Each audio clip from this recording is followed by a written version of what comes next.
திருவாரூரை தாலுகா கீழக்கோட்டை நம்பிக்கை இசை மையத்திலிருந்து ஆர்டிஐ ஜாம்பவான் மிஸ்டர் முருகேசன் தலைமையில பட்டா சம்பந்தமான இடத்து சம்பந்தமான கிளாரிபிகேஷன் மாசத்துல 2 டைம்ஸ் நடக்குங்க.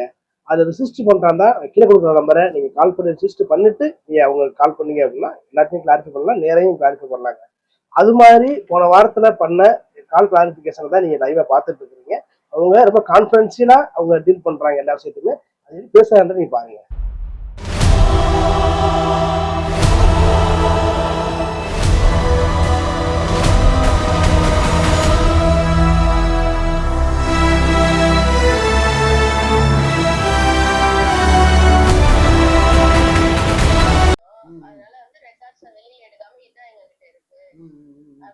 ஒண்ணு அவங்க வந்து தேடி நம்மளுக்கு தருவதற்கு சோம்பேறித்தனம் படுவாங்க. ரெண்டாவது என்னன்னு கேட்டீங்கன்னா, அவங்க வாங்கியே பழக்கப்பட்டவங்க. அதனால நம்ம சைட்ல இருந்து ஏதாவது எதிர்பார்த்தும் அதை செய்வாங்க.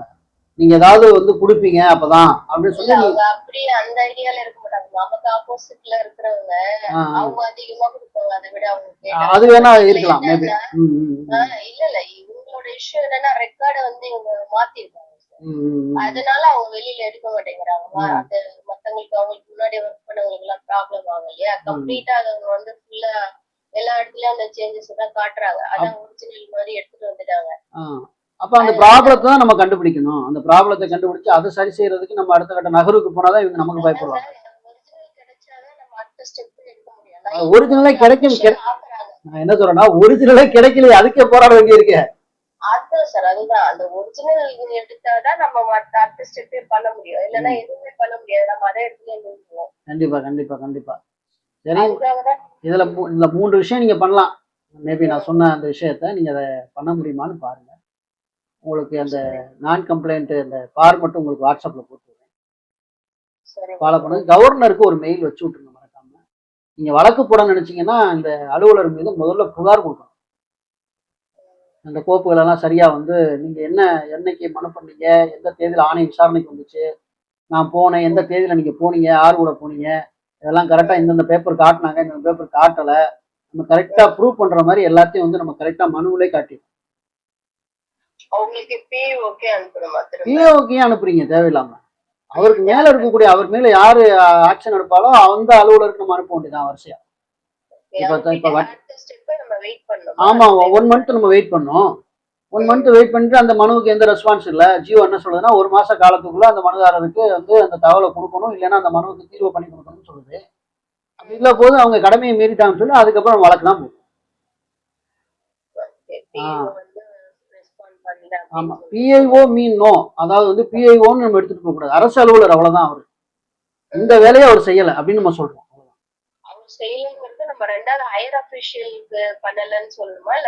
ஹையர் அபிஷியலுக்கு நம்ம முதல்ல வந்து நம்ம சொல்லணும். ஆல்ரெடி வந்து இந்த மாதிரி வந்து நாங்க போகும்போது கோப்புகள் எல்லாம் இல்லைன்னு சொல்றாங்க, அவங்க வந்து தன்னுடைய கடமையை சரிவர செய்ய மாட்டாங்க, கோப்புகளை சரியா பராமரிக்க மாட்டாங்க, அதனால உங்களுக்கு கீழே இருக்கக்கூடிய ஆபீசர்கள்ட்ட கோப்புகளை சரியா பராமரிக்க நீங்க ஆக்ஷன் எடுங்க அப்படின்னு சொல்லி நீங்க முதல்ல வந்து அவங்க மேல துறை நடவடிக்கை எடுக்க சொல்லி நீங்க வந்து நடந்த நிகழ்வுகளை மேல் அலுவலருக்கு, இப்போ வட்டாட்சியர் அதை பராமரிக்க தவறாரு அப்படின்னா கலெக்டர் போவாரு, கோட்டாட்சியர் போவாரு. கோட்டாட்சியரை தாண்டி வருவாய் அலுவலர், மாவட்ட வருவாய் அலுவலர் இருக்காரு, கலெக்டர் இருக்காரு. இந்த 3 பேருக்கும் மேல நம்ம வந்து முறைப்படி வந்து மனு வைக்கணும். தலைமைச் செயலத்துக்கு ஒரு மனு வைக்கலாம். இந்த மாதிரி கோப்புகளை எல்லாம் சரியா பராமரிக்க மாட்டாங்க, உங்க நடவடிக்கை எடுங்க அப்படின்னு சொல்லி நம்ம வந்து அடுத்து வைக்கலாம். இதெல்லாம் சேர்த்து வச்சுட்டு இவங்க எதுவுமே ரெஸ்பான்ஸ் பண்ணலைன்னா 30 days முடிஞ்சு நம்ம வந்து வழக்கு போறாங்க கிரியேட் பண்ணலாம். இதுதான் ப்ரொசீஜர் சிஸ்டர். அதுதான் ப்ரொசீஜர், இதுதான் ப்ரொசீஜர். நீங்க லாயரை கன்சல்ட் பண்ணாலும் இதான் சொல்லுவாங்க.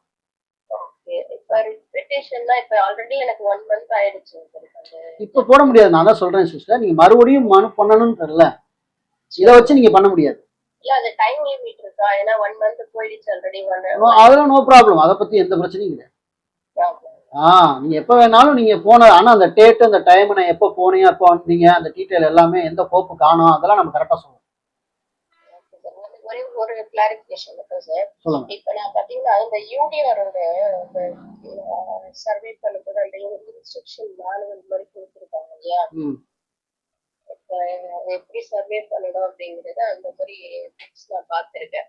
சரி, இப்ப அதே மாதிரி நத்தம்க்கு இருக்கு இல்லைங்களா. நத்தம்னா நீங்க எப்படி சர்வே பண்ணணும், என்னென்ன டாக்குமெண்ட் உருவாக்கணும் அப்படின்லாம் இருக்கும். ஆமா. இப்ப அதுல வந்து கொடுத்துருப்பாங்க சார். தோராயப்பட்டா புரியப்பட்டா கிரியேட் பண்ணோமா, இது எத்தனை காப்பி கிரியேட் பண்ணணும், என்ன பண்ணணும், எங்க மெயின்டைன் பண்ணணும், அடுத்த ப்ரொசீஜர் என்ன அப்படின்றதெல்லாம் கொடுத்துருப்பாங்க இல்லையா?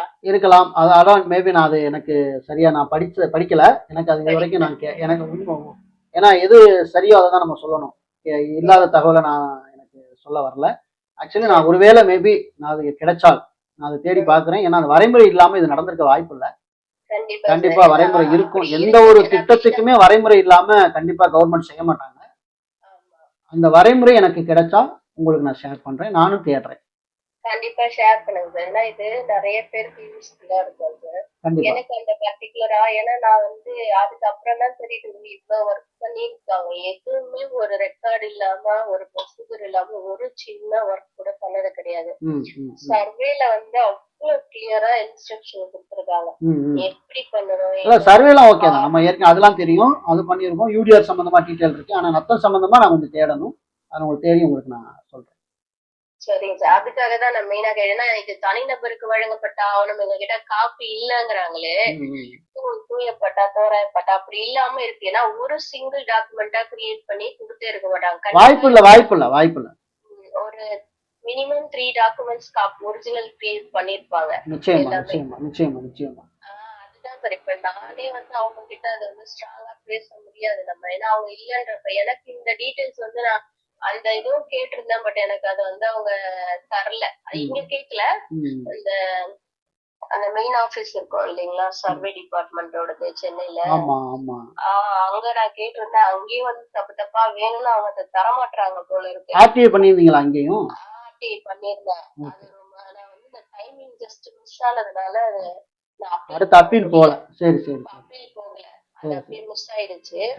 அது வந்து தப்பான இன்ஃபர்மேஷன். அதுக்கே நான் போடணும்னு இருந்தேன். ஏன்னா அவங்க கொடுத்த இன்ஃபர்மேஷன் எல்லாமே நான் கேக்குறதுக்கு அவங்க ஆந்திரா அந்த அவங்க கொடுத்த புக்கே என்கிட்ட இருக்கு.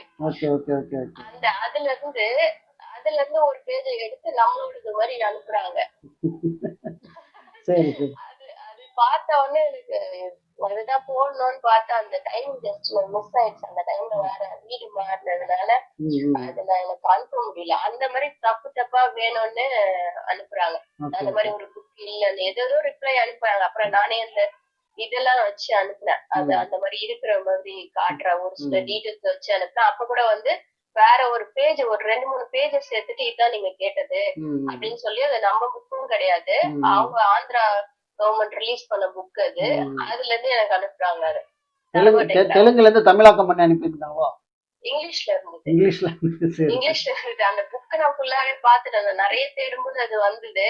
அந்த புக்கும் நல்லா இருந்தது. அத படிச்சிருக்கேன். அதனால அது எனக்கு நல்லாவே தெரியுது. ஆந்திரா புக்ல பார்த்ததாச்சு அப்படின்னு சொல்லிட்டு திருப்பி போய் பார்த்தா அதேதான் எக்ஸாக்டா.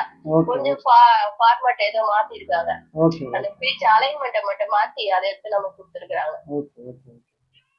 சரிங்க சிஸ்டர். நான் வந்து கன்ஃபார்ம் பண்றதுக்காக நம்ம மெயிலா போட்டோம் சார். இது எத்தனை காப்பி உருவாக்கி இருக்காங்க அந்த பேஜ் மட்டும் கிடைச்சா எனக்கு கொஞ்சம் ஓகே. நிச்சயமாக.